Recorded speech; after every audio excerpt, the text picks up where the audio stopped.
என்ன பங்காளி நெஸ்டப்பா இருக்கீங்களா? அட வாங்க பெரியப்பா, வேகமா நைட்டுக்குள்ள எல்லாரும் வீட்டுக்கு போகணும்.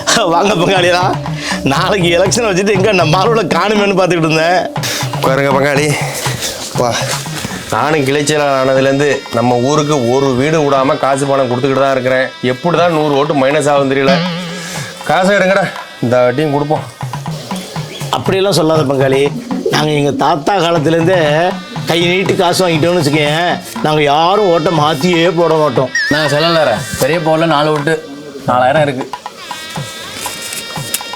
இந்தாங்க பங்காளி, 4000 ரூபா இருக்குது. நம்ம வீட்டில் 4 ஓட்டு, 3 ஓட்டுனாச்சும் நம்மளுக்கு போட்டுடணும். அப்படியெல்லாம் சொல்லாத பங்காளி, வாசப்படியில் நின்று கை நீட்டி காசு வாங்கிட்டேன். என் வீட்டில் உள்ள 4 ஓட்டும் சத்தியமாக ஓ கட்சிக்கு தான் பங்காளி. ரொம்ப நன்றி பங்காளி. அடுத்த வீட்டில் எத்தனை ஓட்டரா இருக்கு லிஸ்ட்டில் வர்றா? மாமா வாங்க மாப்பிள. உட்காருங்க மாமா. தம்பி இதை புடுறா. எல்லார் வீட்டுக்கும் ஓட்டுக்கு காசு கொடுத்தாச்சு, நம்ம வீடு தான் கடைசி வீடு. நாளைக்கு எலெக்ஷனு, நைட்டுக்குள்ளே மாப்பிள்ளை வந்துடுவீங்கன்னு எதிர்பார்த்தேன், வந்துட்டீங்க. சந்தோஷம் மாமா. பையன் கூட மாமா வீட்டில் எத்தனை ஓட்டுன்னு லிஸ்ட்டை பாரு. மாமா வீட்டில் என்ன, மாமா வீட்டில் மொத்தம் 4 ஓட்டுனேன். மாமா சொல்கிறேன்னு கோச்சிக்க வேண்டாம்.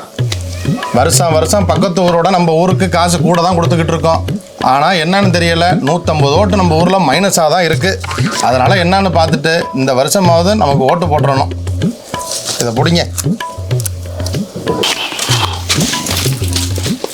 ஏங்க சேர பணம் பத்தல, அவங்கள ஃபோன் அடிச்சு பணம் எடுத்துட்டு வர சொல்லுங்க. அட ஏன்டா நீங்கள் வேற அந்த ஃபோன்.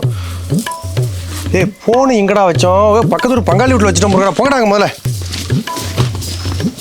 மாமா 4000 ரூபா காசு கொடுத்துருக்கேன். உங்கள் வீட்டில் உள்ள ஒரு 4 ஓட்டில் 2 ஓட்டாவது என் கட்சிக்கு இந்த வாட்டி போட்டுருங்க மாமா. என்ன மாப்பிள்ளை இப்படி சொல்லிவிட்ட?